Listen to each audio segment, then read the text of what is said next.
Dad left without a word.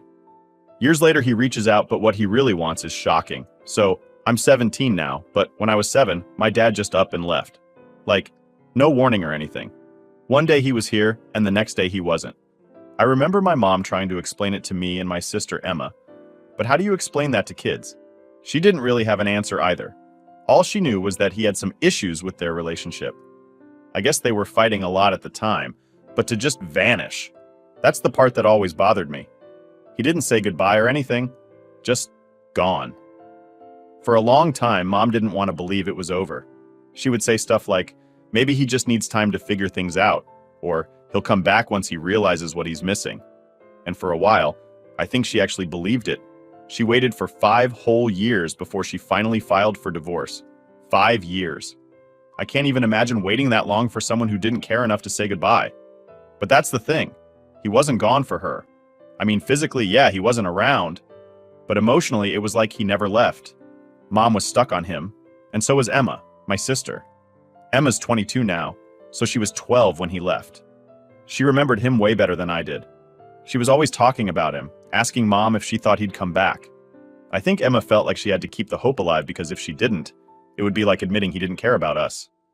I'm not gonna lie though, I don't really remember him much. I mean, I remember some things, like little bits and pieces. He used to read me bedtime stories, stuff like that, but it's all pretty fuzzy. It's weird, right? Like, how do you just forget someone who's supposed to be your dad? But that's what happens when someone isn't around for so long. They kind of fade away.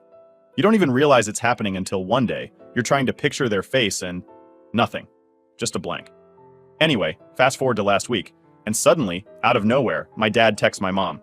Yeah, after all these years, he just decides to text her like it's no big deal. Like, hey, I know I've been gone for, 10 years, but let's catch up. I couldn't believe it when Mom told us. She was sitting at the kitchen table with this weird look on her face, and I thought something bad happened, like maybe she lost her job or something. But no, it was him. He wants to meet up, she said, looking between me and Emma. He wants to see us. Emma was immediately excited. I could tell by the way her face lit up. She was already talking about how she always knew he'd come back, how she couldn't wait to see him again. I just sat there, kind of numb. I didn't really know how to react. It wasn't like I'd been sitting around waiting for him to show up. I'd moved on. Or at least, I thought I had. Mom asked us if we wanted to go. Emma was all in, no surprise there. But I hesitated. I didn't really want to see him, to be honest. What was the point? It wasn't like seeing him was going to magically fix anything.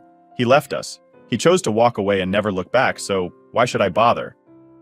But then, I thought about Mom and Emma. I didn't want to be the one who ruined it for them. They obviously wanted this. I figured I could suck it up and go, even if it was just for them. So, we arranged to meet him at a diner in town. Real casual, nothing fancy. I didn't even bother dressing up or anything. I just threw on a hoodie and jeans because, honestly, I didn't care how I looked. I didn't care about impressing him. The day of the meetup, Emma was a nervous wreck. She kept fixing her hair and asking if she looked okay. Mom was kind of quiet, like she didn't really know how to feel about it all. I don't know. Numb is the best way to describe it. I wasn't excited, I wasn't nervous, I just felt nothing. We got to the diner early and grabbed a booth in the corner. Emma kept looking at the door, like she was counting down the seconds until he walked in. Mom was fidgeting with her napkin, folding and unfolding it over and over. I just stared out the window, trying not to think too much about what was going to happen. And then, he walked in. It was weird seeing him again. He looked older, obviously, but it was still him. Same face, same eyes. For a second, I thought maybe I'd feel something, like some kind of rush of emotions or whatever. But nope, nothing. It was like seeing a stranger. Mom and Emma immediately burst into tears. They stood up and hugged him like he'd been gone for a week, not 10 years. He hugged them back, and I could see tears in his eyes too. Then he looked at me. I stayed seated, not really knowing what to do. He came over and sat down across from me, smiling like we were old friends or something. "Katie," he said, "I've missed you so much." I just stared at him. What was I supposed to say to that? I didn't remember him. I didn't miss him. It felt like he was talking to someone else, not me. "Don't you miss your dad?" he asked, looking a little hurt. And that's when I just blurted it out. "Honestly, I don't remember you." His face dropped. It was like he didn't know what to say. I think he expected me to run into his arms or something, like in the movies. But that wasn't going to happen. He left me when I was 7. I didn't know him anymore. The rest of the meetup was super awkward. He kept trying to make conversation, but it was clear he was shaken by what I said. I wasn't trying to be mean, I was just being honest. But I guess honesty isn't always what people want to hear. Eventually, he said he had to go, claiming he had work or something. I didn't buy it. He just didn't want to be there anymore. And honestly, I didn't care. I didn't want to be there either. When he left, I thought that would be the end of it, but oh no. Mom and Emma turned on me the second we got home. "How could you say that to him?" Mom snapped.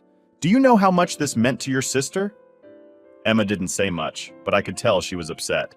She had been waiting so long for this moment, and I guess I ruined it for her. But what did they expect me to do? Pretend like everything was fine, like he hadn't abandoned us. So, after we got back from meeting Dad at the diner, things immediately took a turn. I thought maybe, just maybe, my mom and Emma would understand where I was coming from. Like, I wasn't trying to be rude or anything, but I didn't see the point in pretending everything was fine. It wasn't fine. Not for me, at least. But instead of them seeing it my way, they went off on me the moment we walked through the door. I wasn't even fully inside the house before Mom started in. She turned around, looking at me like I'd done something unforgivable. "How could you say that to him, Katie?" she snapped, her voice all tight like she was trying not to scream. "Do you have any idea what that did to him? Or your sister?" I just stood there, not sure how to respond. Part of me wanted to apologize, but the other part, the bigger part, didn't. Why should I say sorry for telling the truth? I wasn't trying to hurt anyone's feelings, but I also wasn't going to pretend like I'd been missing him all these years. He was gone. It was that simple. Emma stayed quiet, which somehow made it worse. She wasn't usually the quiet type, and seeing her sitting there on the couch, all sad and quiet, was making me feel guilty, even though I didn't think I'd done anything wrong. "I didn't say anything that wasn't true," I finally said, my voice quieter than I wanted it to be. "I don't remember him. That's not my fault." Mom just shook her head, like she couldn't even believe what she was hearing. "Katie, you could have at least tried. Emma has been waiting for this for years, and you ruined it. He came back and you ruined it." That last part stung. I wasn't trying to ruin anything. In fact, I went to that stupid diner for them, not for me. But they were acting like I was the bad guy, like I'd messed everything up on purpose. Emma still wasn't saying anything, and that just made me more frustrated. She was clearly upset, but instead of saying something, she just stared at the floor like it was the most interesting thing in the world. I knew she was disappointed. She had been talking about Dad nonstop since he reached out, saying how much she missed him, and how this was the chance we'd been waiting for. But I wasn't waiting for him. Not like she was. I'd made peace with him being gone a long time ago. "I didn't ruin anything," I said, a little more firmly this time. "I didn't even want to go, but I did it for you two. And I'm sorry, but I'm not going to lie. I don't remember him. That's the truth." Mom threw her hands up in the air like I'd just said the most ridiculous thing. "You didn't even try, Katie. You just sat there like you didn't care, like none of this mattered. And then you told him you don't remember him? What were you thinking?"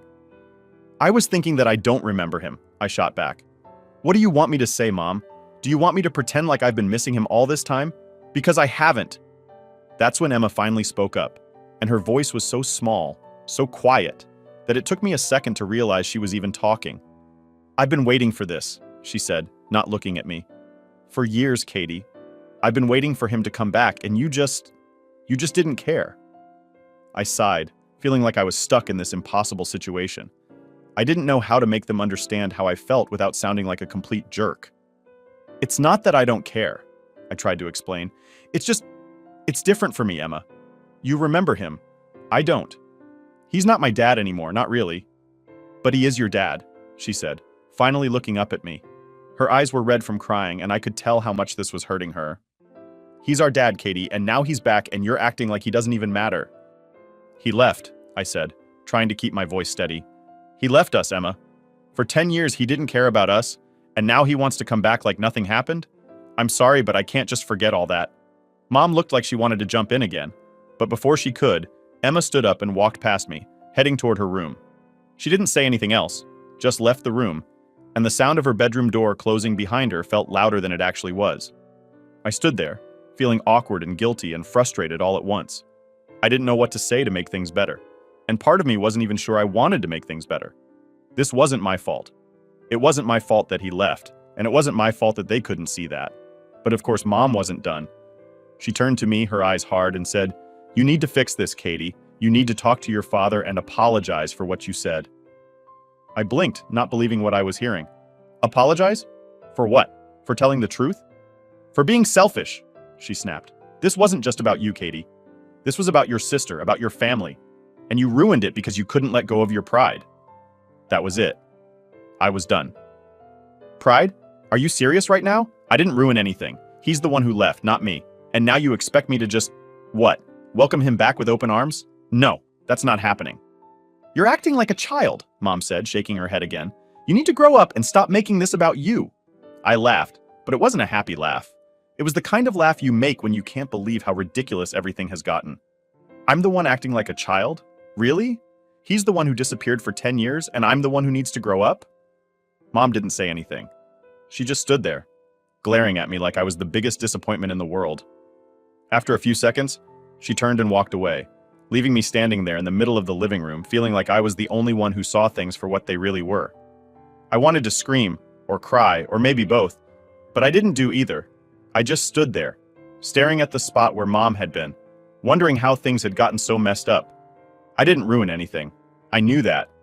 But somehow, I was the one getting blamed for everything. It wasn't fair, but what else was new? So, after the whole blow-up between me, Mom, and Emma, things at home got super awkward. Like no one was talking to each other, and when they did, it was either short or filled with tension. I honestly thought maybe things would cool down after a couple of days, that they'd stop being mad at me for not pretending to be all happy about Dad coming back. But I was wrong. The weird silence just kept dragging on, and it was starting to drive me nuts. Then a few days later, Mom sat me and Emma down at the kitchen table. I could tell something was up because she had that serious mom face on, the one she used to wear when we were kids, and we were in trouble for something. I was just sitting there, waiting for her to say whatever it was, trying not to roll my eyes because I knew this was going to be another lecture about how I ruined everything. But it wasn't. Your dad, he's sick, she said, looking at both of us, but mainly at me. Her voice was calm, but I could tell by the way her hands were gripping the edge of the table that she was nervous. Emma's eyes went wide, and she immediately asked, "What do you mean sick? Like, how bad is it?" Mom took a deep breath, and that's when I knew this wasn't just some cold or whatever. His kidneys are failing, she explained. He's been on dialysis for a while now, but it's not enough. He needs a transplant. I blinked, trying to process what she was saying. I could feel the room getting smaller and my stomach twisted up in knots. So this is what it was about. This is why Dad came back. Not because he missed us, not because he wanted to make up for the years he left us hanging. No, he came back because he needed something. He needed me. Emma was already halfway through her question before I could even wrap my head around everything. Can we help him? Is there something we can do? Mom nodded, and I saw her glance at me again. Emma's already been tested, she said softly, almost like she was afraid to say it out loud. But she's not a match. I felt my heart drop. I already knew what was coming next. I knew where this was going, but I didn't want to hear it. I didn't want to be part of this. And you want me to get tested? I asked, even though I already knew the answer. Mom nodded again. Yes. There's a chance you might be a match, Katie. We need to know. Emma turned to me, her eyes filled with hope. If you're a match, you could save him. You could save Dad. And just like that, it hit me. That was the whole reason behind this reunion, behind everything. He didn't come back because he missed us, or because he suddenly cared about being a father. He came back because he needed a kidney, and now, I was supposed to be the one to fix everything. I didn't say anything for a long time. I couldn't. My brain was spinning in circles, trying to figure out how I felt about all of this. On one hand, I knew it wasn't Emma's fault or even Mom's. They genuinely wanted Dad back in their lives, and I knew they were just as caught up in this as I was. But on the other hand, I couldn't shake the feeling that I was being used, like I was some kind of backup plan for a guy who didn't bother to stick around when we needed him the most. Do you expect me to just give him my kidney? I asked finally, my voice sounding hollow even to me. He walked out on us, Mom. He didn't care about us for years, and now he's back because he needs something? And you expect me to just go along with it? Emma jumped in before Mom could respond. Katie, he's still our dad. I get that you're mad at him, but this is serious. If you're a match, you could save his life.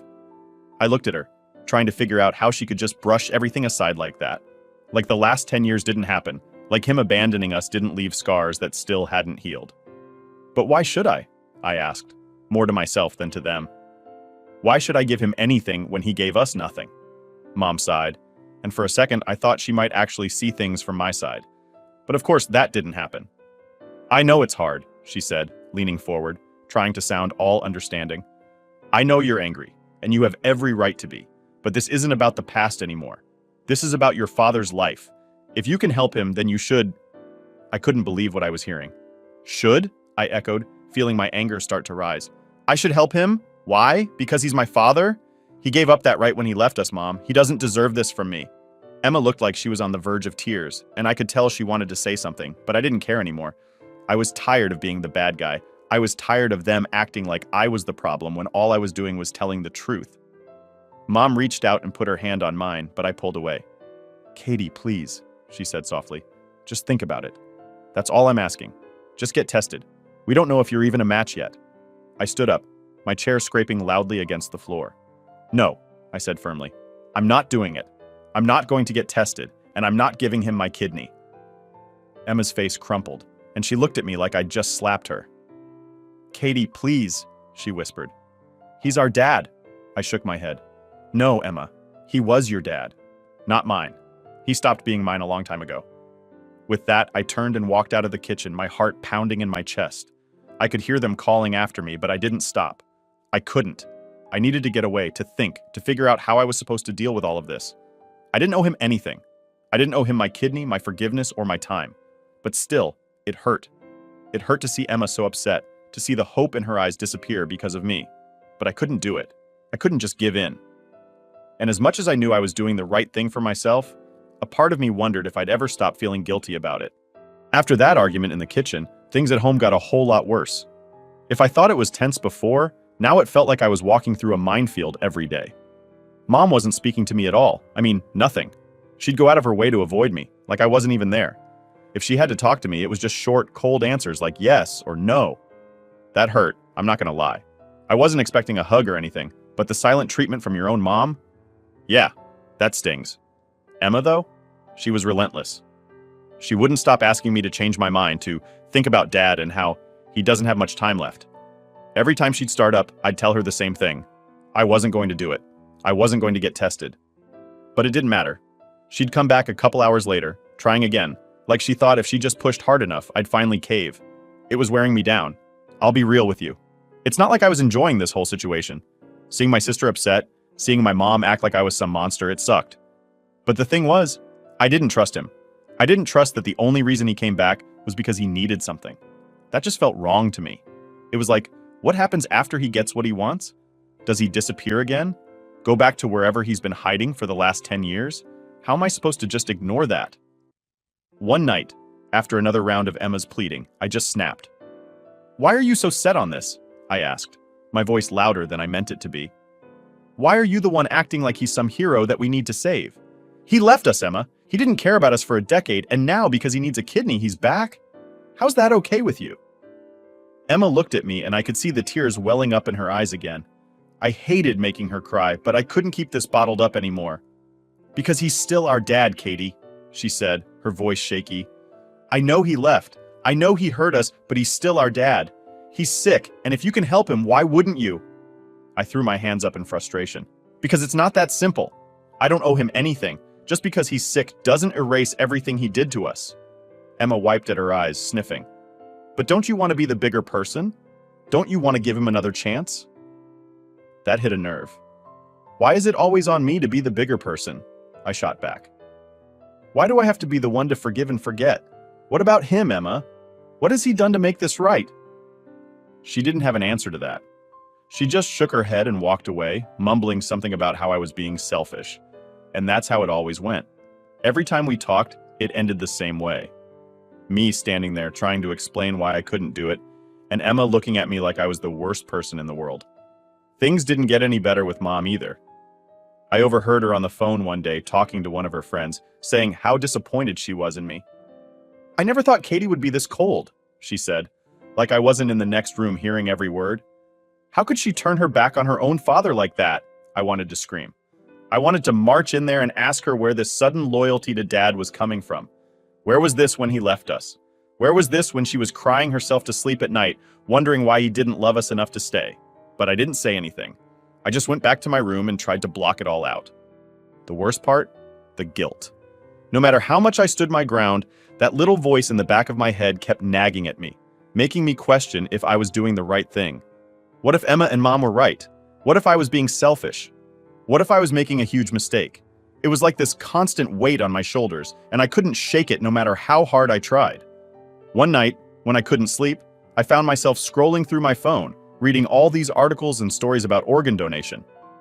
There were so many stories about people who had saved their family members' lives, and how they said it was the best decision they'd ever made. I could feel the pressure building as I read them, like I was supposed to feel inspired, like I was supposed to suddenly have this change of heart and rush out to get tested. But every time I tried to picture myself doing it, I just couldn't. It didn't feel right. It wasn't about being selfish. It was about knowing where I stood, knowing what I was willing to give. And this was something I couldn't give, not to him.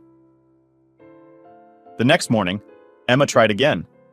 She sat at the kitchen table with me, holding her coffee, looking at me with those sad eyes of hers. "I know you're scared, Katie," she said softly.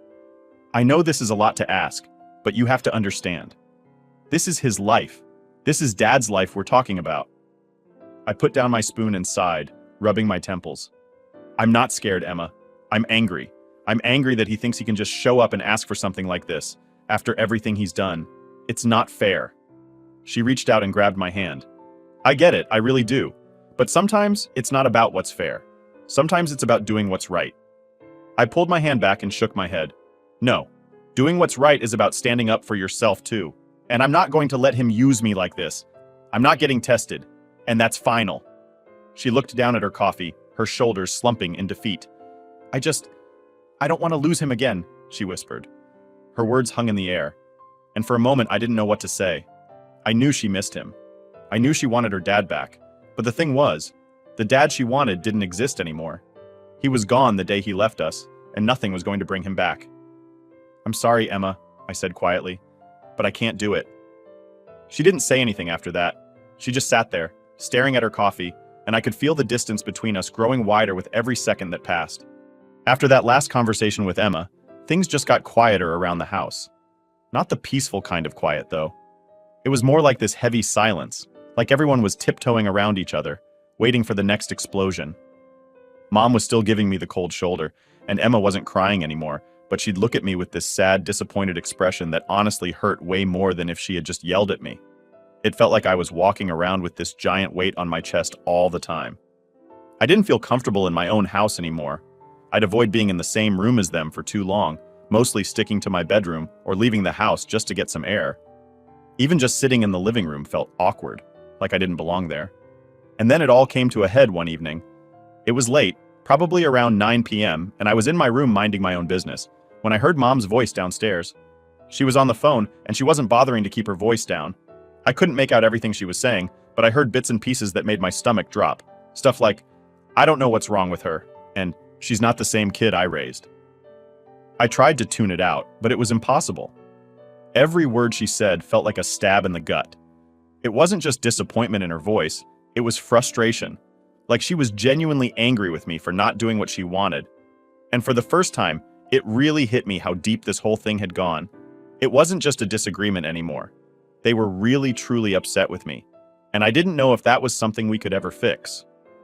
I stayed in my room, hoping the phone call would end soon. But instead, things got worse. About 10 minutes later, I heard Mom call for me from downstairs. "Katie, can you come here for a second?" I froze. I had a bad feeling about this. Normally, I would have just gone down and dealt with it, but something about her voice made me hesitate. She didn't sound mad, but she didn't sound normal either. There was something off in her tone, like she was trying to be calm but was barely holding it together. I dragged myself downstairs, trying to brace for whatever was coming next. When I got to the kitchen, I saw Mom sitting at the table, her phone on the counter next to her. Emma wasn't there, which was weird, because she usually backed Mom up during these kinds of talks. It was just me and her. "Katie, sit down," she said, gesturing to the chair across from her.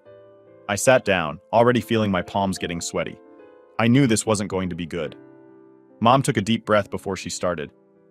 "I've been thinking a lot about everything that's been happening," she began, her voice quiet but serious. "And I need you to understand something.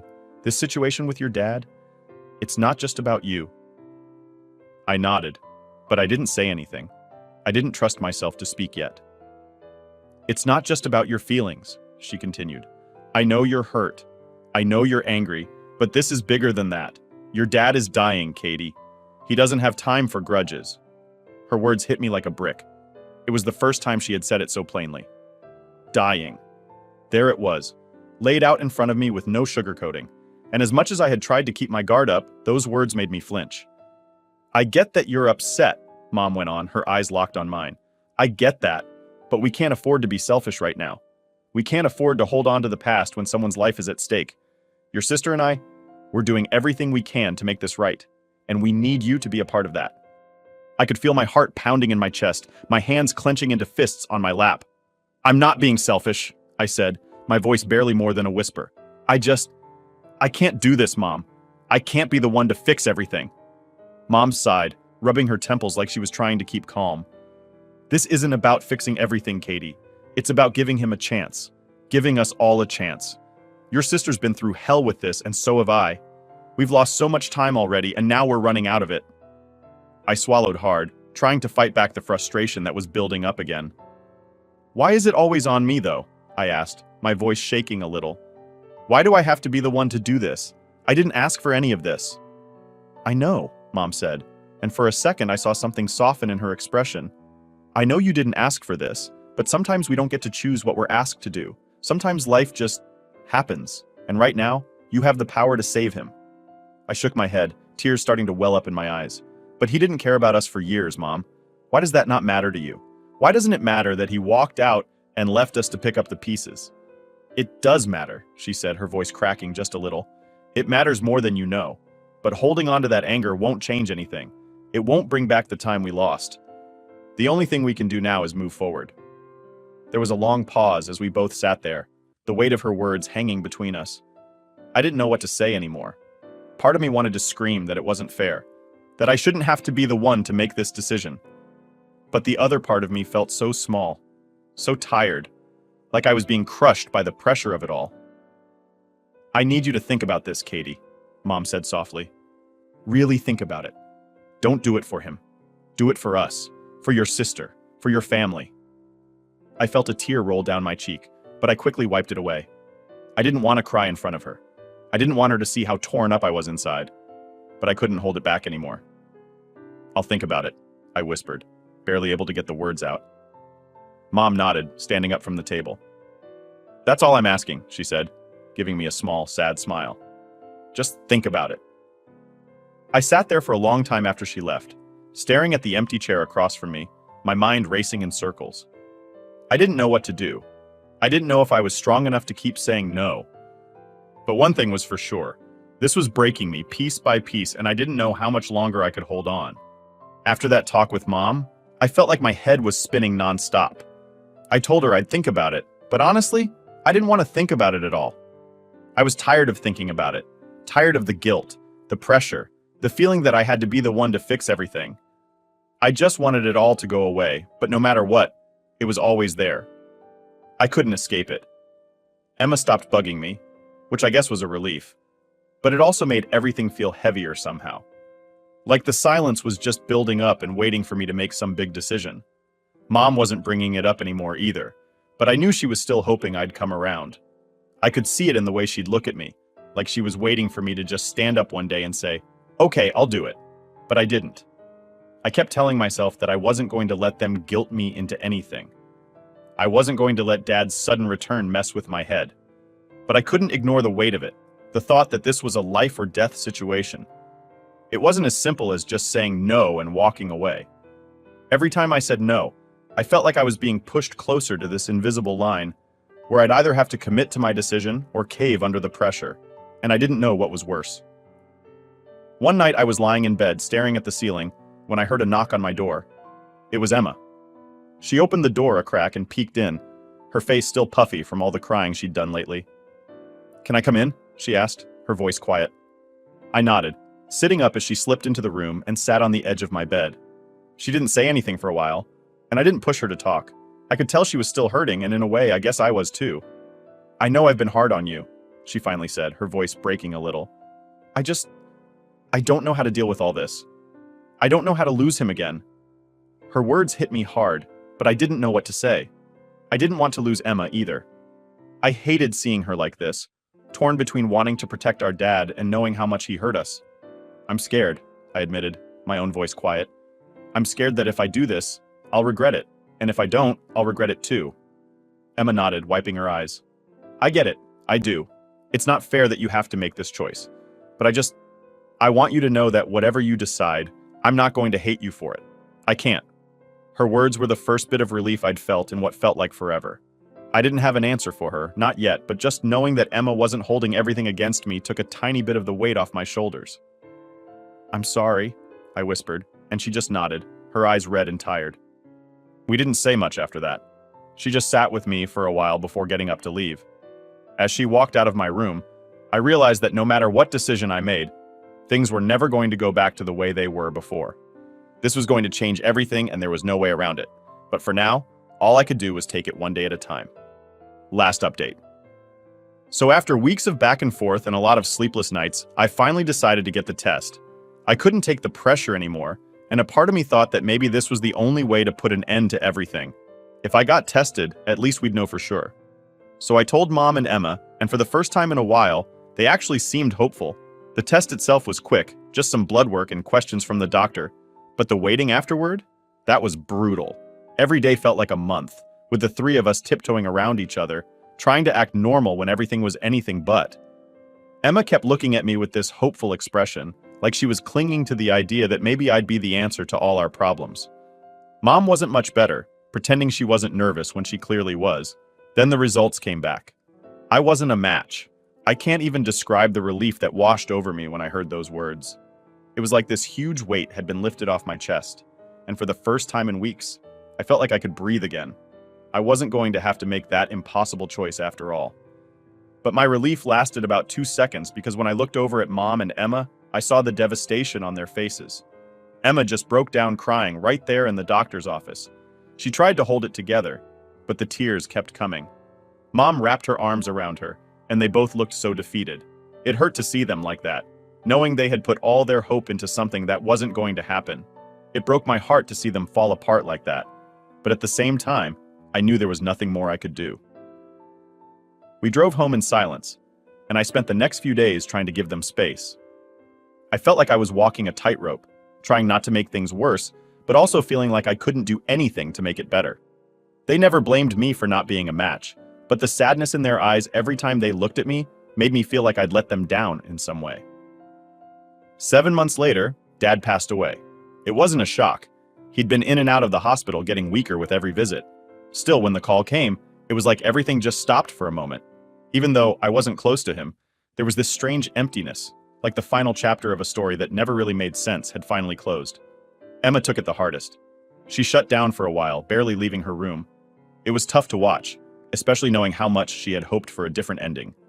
Mom tried to be strong for both of us, but I could see the cracks. They had put so much faith into the idea that maybe, somehow, we could save him.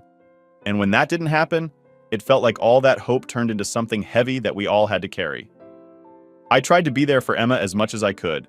I wasn't great at it, but I listened when she needed to talk, sat with her when she needed silence. It took time, but eventually she started to come back to herself. The grief never fully went away, but it softened, like an old bruise that doesn't hurt as much anymore. Now, looking back, I know I made the right decision, even though it hurt like hell to see what it did to them. I couldn't have given him my kidney even if I wanted to, but taking that test showed them that I tried. It showed them that I was willing to do what I could, and that's all I could offer. They can't blame me for how things turned out, and I can't blame myself either. And as for Emma, she's doing better now.